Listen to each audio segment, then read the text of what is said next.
Yo, Dave Ski, humble as a mug, up in the place to see. Kicking the IZM so righteously, the golden choice with a mellow voice. Yo, shouts out by the Lux, Irv Scratch, the whole nine. Everybody out there, cold kicking it, trying to tune into this. Yo, Marriage. You know what, man? Let's kick it about the marriage game on this show, man. The ups and downs, pros and cons.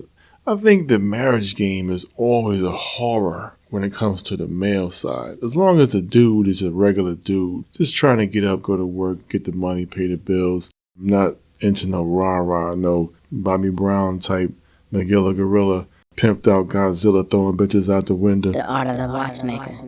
Marriage is an incredible institution, but there are horrors to it, man. And it always falls on the man because the man is the foundation of the family, man. He's not on top of nothing. He's the foundation. He's on the bottom, holding everything up. And we gotta kind of talk about it. Once again, these views expressed on this show are my own personal opinions. They don't necessarily represent the YouTube gods or the Apple podcast gods. I take the ism kicking it righteously from the hip square perspective, flying the wall as always. Ever since my southern pappy first whooped my black light-skinned ass, I've been on the right side of the law. Kale greens, hot sauce, cold slaw, all up in the neighbor jaw, trying to give you the game as I see it from the nerd hip square perspective. I'm like a Vitalik Butyrine mixed with Guru to conjure up the one true Skyber Dolomite Dave Ski in the place to see. Let's do this. So yeah, not to offend anyone, these are just my own views. The purpose of this is always to help out anybody that might be going through the same struggle, trying to see some type of light at the end of the path to where you can get through something better with some type of support. That's all, man. Just trying to kick it and discuss some things and talk about some things, and maybe, who knows, you can use some of these techniques that I do and get through the tough times in a marriage a little bit better. So, you got some rhymes in your head, you want to kick it a little bit? Alright, we'll do that. Get through the beats a little bit, kind of relax, and then we'll jump into it. Two dudes talking about all kinds. Check it out. Dave Ski, Irv Scratch, very 2D Talks. Live every day. Another day. Like it's your last one, oh yeah. big up, follow up. Let's organize reasoning and knowledge. Spent 2 more years to get through college. Doesn't really matter anymore anyways, cause knowledge of the gods lasts more always. All the way until this day, yep, all the way until this day you wanna front. Woo! Yo, peace goes out to the gods. Oh yeah. Chillin', cold chillin' like a crew with the juice. You wanna get on this? Get on this. Yo, you know what? We're gonna flow slow, man. We're gonna split this beat up and slow down. You ready? You ready?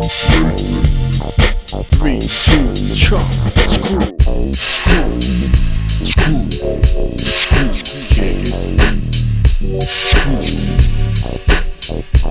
Kick it. Kick it.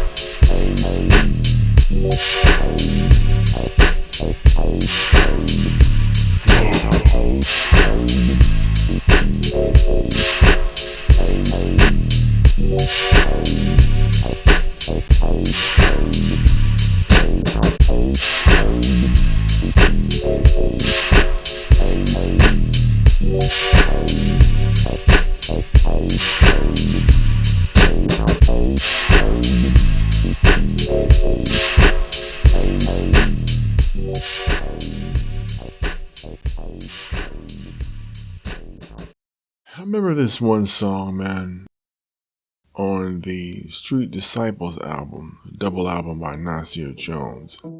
That was damn near over 24 years ago. Was it that long ago? Like 20 something years ago. There was a song on there called, what was it? It was about making a woman. You know, it was right before the Getting Married song. The makings of a perfect bitch. First heard that shit, man, I didn't really get it all the way. I was, just liking it because it was masterfully written. Because Nas is a rap god. He writes so eloquently with the street poetry. But you go back and study it, man, it's like, whoa. It was like a QBC ghetto version of Weird Science. Remember that movie when they were putting together a woman to make something like some type of a perfected female? That was an intriguing ass set of lyrics because, when I'm trying to go through, I'm not gonna go through the rhyme like he spits it. I don't want to, do damage to that shit. It was so damn perfect. But he was talking about go to the Ivy League, get a chick from there, and mix that with a stripper chick, mix that with a 5-star restaurant, kidnap the chef, and you have a genius, a slut, and a chef. Dark nipples on a D-cup breast, obedience and loyalty. Something about Messiah, the gods, he got injected obedience and loyalty in her heart. The mystique of Sade, and she knows her way in the streets like Billie Holiday in Harlem. I mean, the writing of that lyric was so dope. I'm not looking at it, but just kind of going through it in my mind a little bit as I'm remembering how it went. You can find that shit on Genius, or anywhere really on the Googles. Keytoy Johnson's body. But that was a good one when he said, words from a pimp. Somewhere in the lyric he said, well, I heard words from a pimp that said, Nas, that shit just don't exist. And then he just went on to say, I don't mean no disrespect, but I need a chick to just disappear and reappear like I Dream of Jeannie. Man, that was so organic because everybody remembers that show when you're in the age range that Nas is in, And that was some dope ass shit. But imagine checking the porn history of this guy. What the fuck he be watching, bro? To make up some crazy ass lyrics like that. Crazy, wild, dark fantasy type shit to put together some Weird Science chick that's like some type of an incredible fantasy. But anyway, he was just doing that lyric just to be a magalicious mother sucker from the QVC and laying down instructions before he got with his first old lady, Khalees. Yeah, I could imagine how hard it would be to be married as a public figure. And you papered up all the way, stacks upon racks upon stacks, Hennessy money, man, sitting on 30, 40 million, something like way up there. Then considering what Mike Epps said on that Netflix special, not the effing around one with Snoop Dogg, but the Indiana Mike joint when he was saying, man, you reach that level, man, that poontang, stanky wanky it just falls on you, right? Just rains on you out the sky and shit. You gotta walk over pussy that just falls down in front of your face and shit. I could see that shit, man. That's some major shit right there. But on the blue collar scale, man, low, like middle class to low middle class, the blue collar to working collar class, man, marriage, it's a different kind of a feel, man. It's like I'll tell you exactly what it's like. It's like warfare of a bunch of little things, man. And the little things just kind of add up, and you have to kind of keep recycling different auras inside your own home. It kind of reminds me of Mogadishu, the Battle of Mogadishu, that Somalian war. Remember when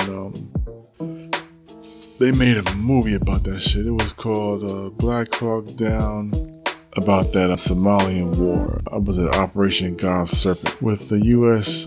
fighting against Somali National Alliance, SNA, and the U.S. was backed up by UNISOM 2, which was United Nations Operations in Somalia 2, second intervention in Somalia. The Somali National Alliance had armed irregular citizens south of Mogadishu, and these cats was packing AK-47s, and they were just, insurgents, like crazy dudes with deep-ass weapons ready to shoot and kill. It's just rough, war-like terrain, serious rough patches of warfare going on. And this is seen in that movie, man. that reminds me of marriage so much, man. I want you guys to watch it, and we're gonna go through this together. You know, everybody out there that's a man, you know, on the men's side of the game, alpha male, you know, just doing regular dude type stuff in the world. And yeah, the movie got awards for best film editing and best sound. The sound quality was really on point. This was Academy Awards USA 2002. And the dude got nominated for best director. The guy that directed the movie, they got nominated also for best cinematography. So these dudes knew what they were doing when they were filming this, man. They knew that they wanted that Saving Private Ryan kind of real feel. And the scene was just riveting, man. It's like you were right there in the chopper. Let's go through the scene in like a dark humorous kind of way, because it is kind of funny in a dark psychological way to relate it to what the battles of everyday life are when you're inside of a marriage. That's, you know, average marriage, speed bumps here and there. My wife is cool as fuck, but we got all kind of speed bumps. That's why this scene is just so organic, because I can see it like that. And it's a rough scene too, man. I don't want to mess anybody's stomach up, but the scenes in Blackhawk Down were some of the roughest scenes, like best fight scenes in a war movie. But anyway, the one scene was called Protecting the Chopper, and I think it was from the Duder blog channel. If y'all could punch that up real quick on another screen and check this out. Like, I'll go through it a little bit and describe it. The dude, it was this war crew, and they were in the heat of battle, man. They getting ready to go onto the grounds, and they're going to become surrounded by dudes with AKs, so a lot of shots popping off. What does it represent? Well, let me backtrack a little bit and go through a build up here. Wifey, man, my wife was reminiscent of a Starlight named Ying Curiosity. Tight Asian broad. And no, of course not the whole style. Not that style, just the look. Ying Curiosity's look. That was what wifey looked like back in the days before the transformation. YIMING Curiosity. She's like an adult actress over there. And you can peep it a little bit. That was wifey, man. She was like, I went the Asian persuasion. Got kind of hooked into that. Did the Chappelle route because, you know, the vibe was so dope from the West Coast. So, you know, I mean, we connected, man. It was tight, it was straight. But if you're gonna go from Ying Ming Curiosity, then once, you know, I'm 14-year veteran, man. 14 years in the game, man. Marriage, 14 years. Your wife is gonna transform. Most motherfuckers don't know that to the extent where it's organic. It's a motherfucker, man. It's hard. Like, my wife changed from Ying Ming Curiosity to like check Sir Metz's mom on Disenchantment. Oh, my bad. It was Turbish and Mertz. Mertz's mom, Miss Mertz. Turbish and Mertz was Zog's knights. Remember the knight? King Zog had them knights. And the tall knight, it was kind of like a play on Laurel and Hardy, but the tall knight had his mom always bothered him, and she was in full armor with pink slippers on, pink nasty ass house shoes. You know what I mean? That shit reminds me of that shit. Like, it's like, okay, you're gonna go from some wild ass sex swinging off on chandeliers to Sir Metz's mom. You know what I mean? Transformation from like sexy everything, shoes, look, hair, body, everything, to like even the voice. You know, wifey had sexy ass voice, ASMR style, switching up to Miss Mertz, talking about some, you forgot to wear your helmet. Put your helmet on when you're riding the horses. I don't think I'm doing that accent right, but you get the point, man. You know what I mean? Mad transformations, man. Just some crazy ass world that you don't really know about. But this is marriage land, you know what I'm saying? It's a different land, bro. But once you get into the groove of it, man, after like the third or fourth or fifth year of marriage, you're getting into a nice little groove and you can handle it. You might be rocking 2 jobs, night shift, swing shift, different shifts, but you got a good pattern and you still got your strength. So everything is smooth, you know, you can win all these battles as a man, stand up alpha kind of man in the marriage, and you're handling all this shit. But over time, you get fucked up in the game, you keep eating that bullshit, or you smoking cigars, or you drinking cognac, vodka, you know what I mean? A beer here and there, all that shit adds up, man. Then you got pork on that fork, swine on that mind, eating all them high in mucus foods, steak here and there, eggs, all that damn bullshit, man. You're not even vegging out at all. You know what I mean? Your whole insides is just caking up with bullshit. And then 1, 2, 3, 4, 5, 6, 8, 12, 13 years of that shit, man. Yo. You know what I'm saying? Then you're gonna slip, get a big ass gout attack, 2 discs bulging, spondylolisthesis might set in on a bitch. And then what? That's Blackhawk down. Get injured in a marriage, man. That shit's cold.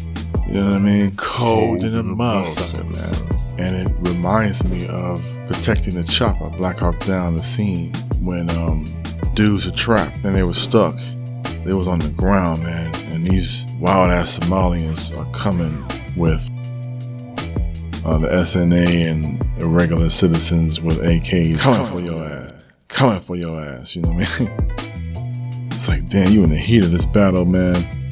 Marriage is a battle, then you get injured, boom, Blackhawk down. You got all kind of shit going on, and can't nobody even see it, because back pain, sometimes a lot of pain a motherfucker gets is on the inside. Like, you can't really see sciatica. That's just a deep ass pain on the inside of your body, man. And then you just stuck, man. You down like the chopper was stuck right there. The dudes were in it. There was another chop up top ready to go in and set up a perimeter until, you know, a cavalry unit could come in and rescue the dudes. But the general chief dudes were in the war room. They were ready to pull like a Machiavellian leadership type of deal, like a mug, you know. They was asking the dudes, "Are you sure you know what you're asking?" Because they knew. And you don't want to send more motherfuckers to some wild ass spot where you ain't got no backup, and they know the cavalry unit couldn't arrive for a long ass time. But the dudes that were circling around trying to set their perimeter up, they represented the homies. You know what I mean? Like you're in a marriage, and slowly after years, your homies just start dissipating. It's like they don't fuck with you no more, man, because you're in that marriage and shit. You know what I mean? It's wild, man, because they still want your camaraderie, but you know what I'm saying? Now you injured inside a marriage, man. It's like, wow, Blackhawk down up in this bitch. You know, I know the OG homies out there that's got families for years. I know they can relate to this shit. Yeah, man. That alpha maleism be creeping up on you too, you know what I mean?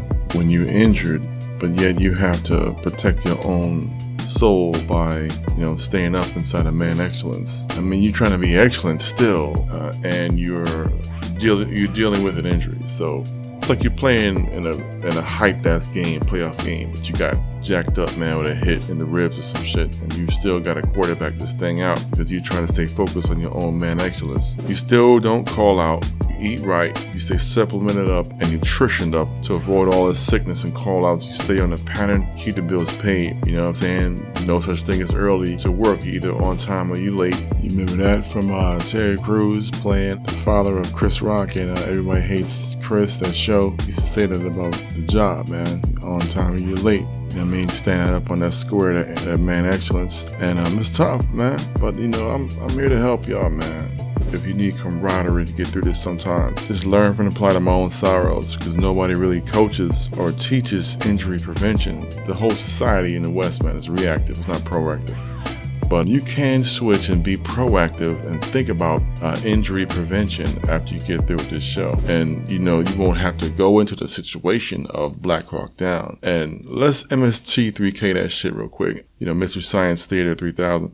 MST3K, that's when you kind of commentate over a movie. But I'm not going to show the movie. It's just a clip that y'all can see it online, and y'all kind of follow me on this clip. And this is what marriage is about. Once you get injured, Blackhawk down, and you have to go and face all this shit as an injured man, still standing on your man excellence. This is how you do it. You have to look for little things, man. But let's MST3K this clip real quick, and we'll see how it relates to this shit. Because your 7th year itch in a marriage, that shit don't even measure up to like the 10th, 11th, 12th, 13th year in the bitch, you know what I'm saying? So, right, the clip is like, these dudes are trying to hook you up with a surrounding perimeter to help you out until the convoy arrives, right? These are your homies trying to still offer you camaraderie. That's what that represents. Peep the analogy real quick. It's like, you know, they're not trying to give up on you. The head OG homies that's in the war room, they're like, man, yo,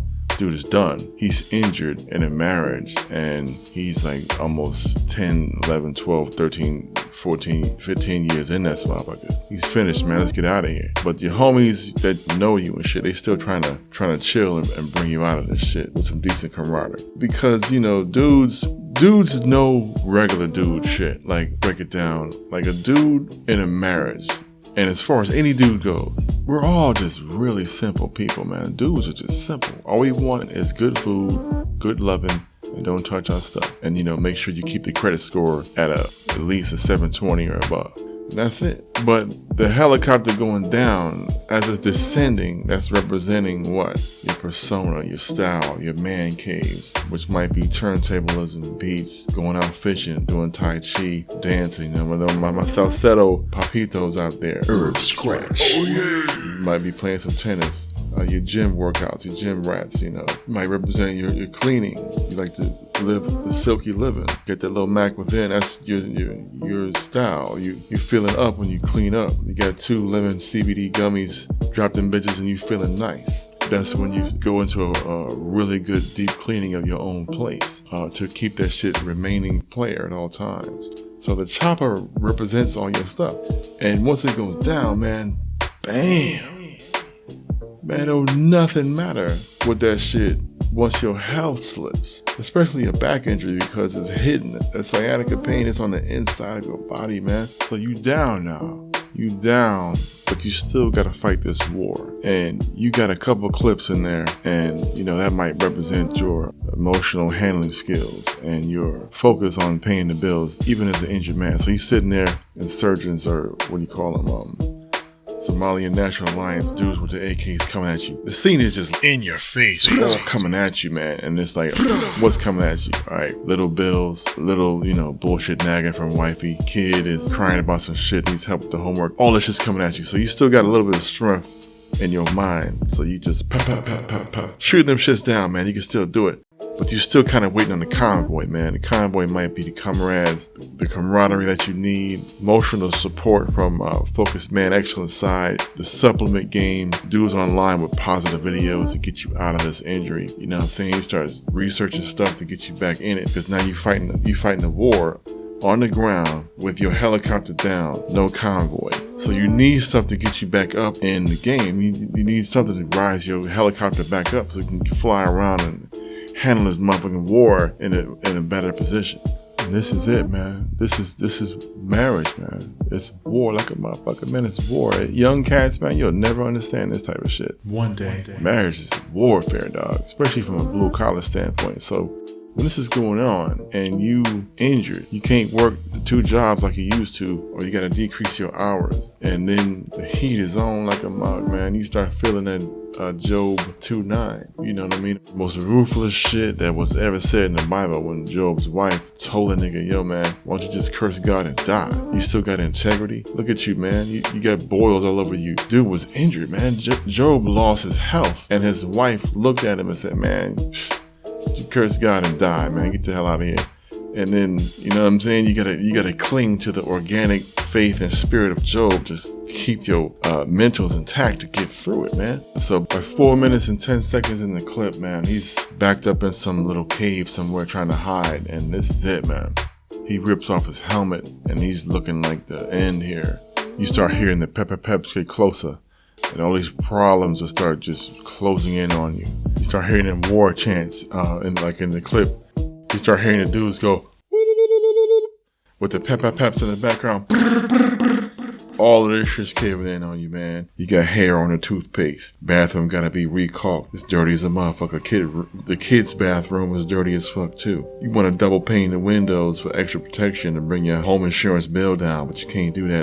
That's a big job. You can't even do spot cleans no more. You still gotta go grocery shopping all on a bad leg. And since your wife is not a cleaner, you chose the food route. She's still cooking gouty ass foods because you caught the gout, nigga. She didn't catch the gout. So you trying to do all of this shit with a broken broke leg sciatica gouted up like a motherfucker. Meanwhile, wifey still going into soap operas, telling live vision. Are they telling all these visions? She's dumping brain poison in her own self like a motherfucker. Indian soap operas, Turkish soap operas, Polish, Belgian, Bolshevik, any damn thing to get more foreign brain poison into your wife's mind. Anything that she can do to get more brain poison into her head, all the while scrolling down on the screen infinitely through tons of bullshit on an iPhone, Android 13,000X Neptune Plus. You know what I'm saying?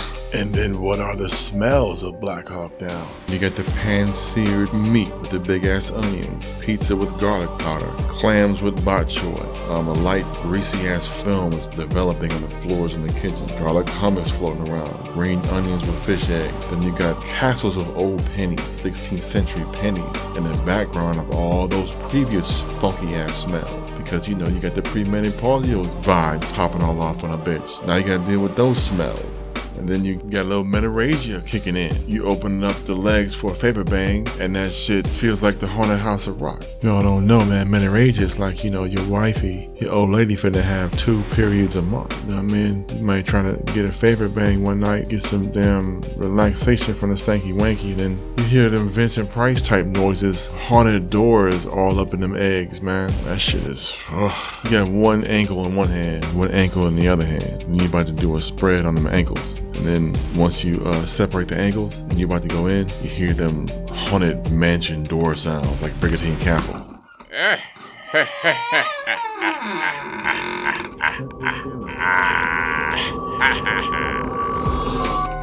Blackhawk. Let's Blackhawk down, baby.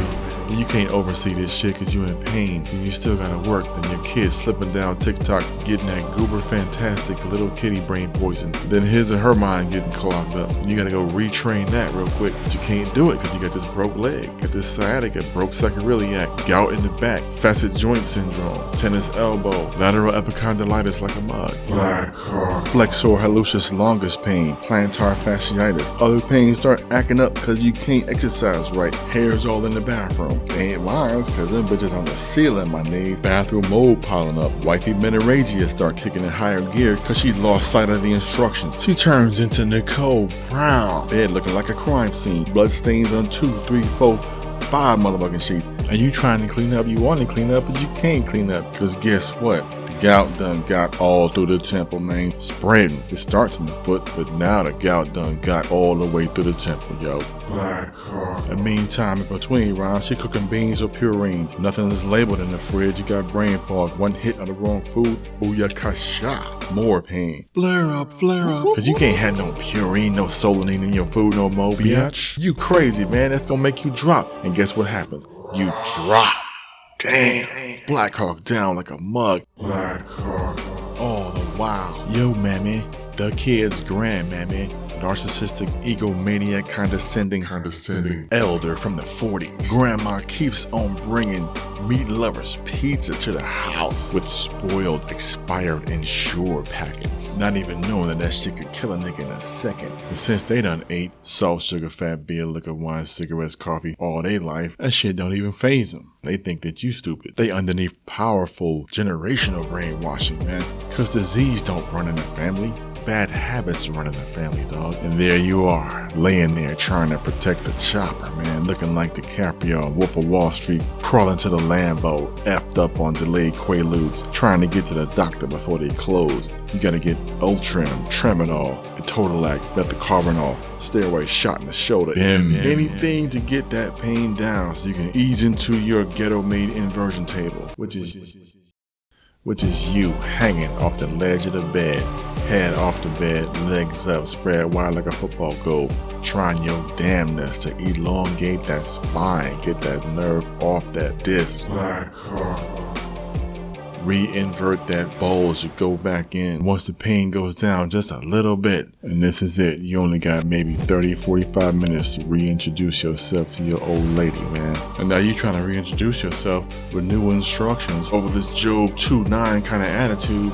And then you're like, yo, all this shit gotta be redone, but you gotta do it on a bad leg. And then it's like, okay, where's the break? Something's gotta give. Boom. Blackhawk down.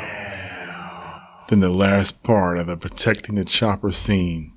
Blackhawk down, you see the insurgents coming into the chopper, and that last jab where he swings the rifle like a baseball bat and it hits the guy in the jaw. And in slow motion, the blood just flies out of a motherfucker's face. And that's it, man. You've had it. You have to reset your whole soul, mind, everything.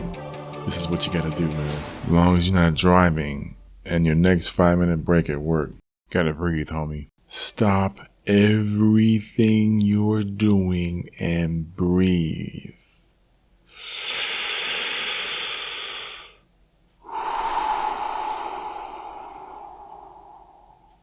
Breathe in the power and the spirit of peace through the Lord thy God, man. Because this is all you really got in this world, man. You have to reflect and lean into it. Because this is the only thing that can save you. Mindfulness over hypervigilance. Mindfulness over hypervigilance. You gotta continuously practice mindfulness over hypervigilance. And what does that mean? It's simple, man. Nothing's gonna go away in 2 seconds. It's gonna take time. Time is everything. Matthew 14:23 all day. Even the Son of Man, he had to get away from people. Look at Matthew 14:23, man. Everything was completed. You know this scripture, man. Check it. It states, after sending them home, he went up to the hills by himself to pray. Night fell while he was there alone. And he had to go to a mountain to get away from the multitude. Talking about, Jesus. He had to get away. He had to go up to a mountain to pray by himself with no distractions to obtain peace and to get that refill of that grace. He had to get that refill, man. Gotta get that grace, man. Yeah, something that we all need, homie. This is what I like to do. You calm down to get away. Just gotta keep it simple, man. Go to a park, play some racquetball, juggle some tennis rackets. Go to a pool table when nobody's there just to practice your visions of different angles and precision. Or go to a basketball court when nobody's there, like in the morning. Just shoot free throws. Shoot about 50 free throws. Don't do no ballistics training. Just do something real calm. Get like a taser orange mixed with a vanilla chamomile tea, 1 slice of lemon, some brown sugar, and watch this show I used to watch a lot, a long time ago. It was called Kung Fu. Head actor was David Carradine. He was crazy in his private life, but pretty phenomenal show. It was very calm, though. It was a calm show, even though it had Kung Fu scenes in it, but it was a very calm show. That'll help you a lot to calm you down. Also, think about that song in the intro of that show. You can look it up online. You can watch it in any episode a la carte. They're always selling those shows from the old school. But that song in the beginning of the show it was like a somatic practice. Very sensual, very calming, and kind of tantric, trying to emulate his Buddhist ways within a little show.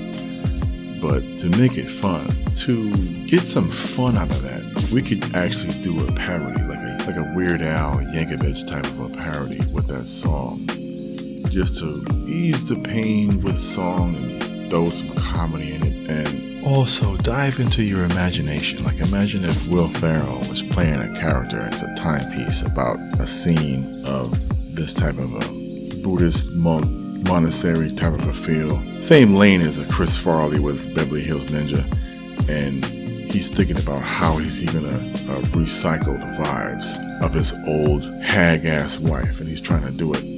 But this song comes on, and then maybe a beat will play underneath as he's doing some crazy Tai Chi ballet dance, and you get a quick peek on the floor of a MPC 3000 LE Black, and the beats might come up as he's singing this crazy parody. So obviously he's flunking out of Buddhist school, but he's going out with a bang with this type of shit. Alright? That's the setup. Weird Al Yankovic style parody to the intro of Kung Fu. Check this out. Recycling the pussy. Recycling now, alright. the whole or a nigga, yeah. Recycling the pussy. Recycling the aura. Aura. Well. Recycle that bitch. Anyway, as you're watching the show, on the commercial breaks, do a Skyber run. Pay out your seed or adolescent allowance on Skyber and give you a chance while you're doing armchair quarterbacking to get your money up. So you can get a cash circulation reward to supplement your shift change where you got to reduce your hours to get well. In this type of a position, every little bit helps, and they can help you with that. Yeah, I mean, homies. The Skyber app is for the homies, man. They'll look out for homies that's in that type of situation. You lost some hours and you got to supplement your income, and because you're hurting, you just got to check in with them, And as far as like a funny man cave show, if you want to get a couple jokes in there, you got to look at this animated series called F is for Family with Bill Burr playing the main character voiceover for this character named Frank. He's the main character, Frank, and he's just going through a lot of different situations in his life. This is a timepiece that deals with airport work back in the mid to late 70s. Funny show, hilarious. It can get violent here and there because it's just so New England-esque. But the intro is the kicker. That's Blackhawk down all day because he's flying high during the introduction of the show. As a young man, he's flying high. He's not knowing what's going to be the future. And all of a sudden, that shirt pops that button. Belly gets a little bigger. Starts getting a little fatter. And he starts losing that hair. Gets those glasses. And then he starts to descend into real life. And the theme song is playing. It's from this group called Redbone. Mid-70s rock band. And they're playing Come and Get Your Love. It's hilarious, man. Crazy. So he's descending, man, into the real adult man excellence lifestyle. And you gotta take care of a family. And it's like, wow, man, come get your motherfucking lovin'. It's a great show. It's really funny. Bill Burr did his thing on that one, man. Did a great job. Anywho, the last part of this show, we're gonna give you one thing that you can change. And once you try this, you'll do it all the time. But it's called the 2-cup hand water ball dip technique. 2-cup hand water ball dip technique. And this is straight up man excellence type shit right here, man. Pause all day. Pause, man. Get your head out of the gutter. This is for real right here, man. You gotta peep this real quick, No folly business in this, man. Straight up. This technique is gonna get you back in the fight, man. So check it out. This is what you do, alright. When you're taking a shower, when you push that cartridge knob in to release the water from the shower head, then the water comes to the bathtub faucet down below. First, of course, you have to get a baby wipe to make sure that faucet is clean on the inside. You gotta make sure that that's clean. Alright. 2-cup hand water ball dip. Remember when you used to cup your hands when somebody's pouring you some Boston baked beans? They cup in your hands and you getting some candy when you was a kid. You cup in your hands like that. You push the cartridge in, the water comes down from the shower head to the faucet. This is the end of the shower. When the water comes out of the faucet, you don't have to waste that water because it's extremely warm when you're ending the shower. You cup one hand, put it underneath the faucet, grab a handful of that warm water, cup it underneath your balls. Do it once real quick, and then do it twice. On the second cup, when you cup your balls with that second cup, you can actually let that shit sit there for about 10 seconds and feel the warmth on your nads. It's a calming effect, man. It really is. 2-cup hand water ball dip. That second cup is real calm and you kind of breathe just as you're about to get out of the shower. It's taking a step back. It's kind of crazy, but But A, whatever it takes for you to reset and refill your need for the grace and for the calmness to deal with all these world problems. Man, I've been doing 2-cup hand water ball dip for over 10 years, bro. Man, that shit's like a daily cruise. A cruise that you can take every day when you're ending your shower. It gives you a little bit of a nice edge, calmness that you can go ahead and keep fighting the fight in this crazy ass miserable modern day world. And okay, Alex Honnold, free solo tough guy type dudes, a Mount Everest tough guy, ex-Marine, retired cop, tough guys that want to do some Wim Hof type cold showers. The 2-cup hand water ball dip, man, it's not really for that type of a deal. This is for calmness, man. We already know you're a tough guy because you trying to get through a marriage, man. That's all the tough guy shit you need. So when you're doing 2-cup hand water ball dip, man, always try to do that shit with some beautiful warm water. You know what I'm saying? Shouts out to the Skyper homies, man. The Tai Chi tough guys, you know? That's trying to remain calm. Trying to keep that restraint and go get that refill of that grace. That's what it's all about, man. Yo, quick caveat. Don't wear any jewelry when you're doing this. Don't want any errors going on when you're dealing with 2-cup hand water ball dip. Gotta be careful. Cats rocking the jewelry inside the shower, but remember now, you don't want to do no silly errors when you're messing around with the nads. And when you have the water in your hands, it's gonna spill once you maneuver it away from the cartridge. That's perfectly fine because you're looking for that warmth and that calmness. So the warmth is gonna be in the palm. And once you reach underneath, that warmth is gonna transfer over there. And that's what's most important. So you can feel the calmness, the calm energy of the warmth. You know what I mean? You're getting that exfoliation going on downtown. Once you start to breathe, you inhale and exhale the pain away from your mind, body, and soul.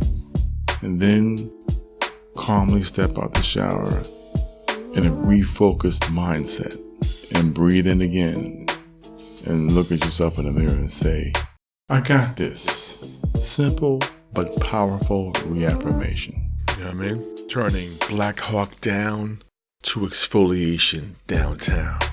And to all the homies out there, man excellence dudes out there that's already been doing this type of a technique, mad props. Now let's claim it. 2-cup hand water ball dip. Balls up, brothers. Balls up. All right. Congratulations, y'all. We done made it through another installment of 2D Talks. Two dudes talking about all kind of shit. My homie Irv Chulo constantly texting me while I'm doing this show. Maybe one day we'll get him on the mic, go back and forth and really bolt out this chemistry and keep it live. For the homies. Irv Chulo just going through some things. Trying to pray for the man so that he can get through his post-operative care, man. Just got the major lumbar surgery. We'll talk more about that later. Okay, y'all. I'll see y'all next time. On 2D Talks, the only show to let you reflect and learn from the plight of our own sorrows so that you would not make the same mistakes that we did. Peace. 2D Talks. Dave Ski, one love, I'm out. Redman is in the building, and I want to talk about Skyber. The first FBA to use Skyber after hearing this gets $100. Whoever uses it afterwards can still get tangibles on their worker accounts. Run a Skyber allowance order once a week. Your seeds gets commissions after 7 weeks. Get rewards for bouncing money within your family. Come on, get up on it. The only app helping FBAs practice group economics. Search Skyber app on Google Play or the App Store for details. Big up Diplo, System D, 128, DJ J-Ball, and special shout out to Dave Ski and his stinking ass. Dave, you a beast for making it happen. Skyber, y'all. Get the app right now. Yo, Dave Ski.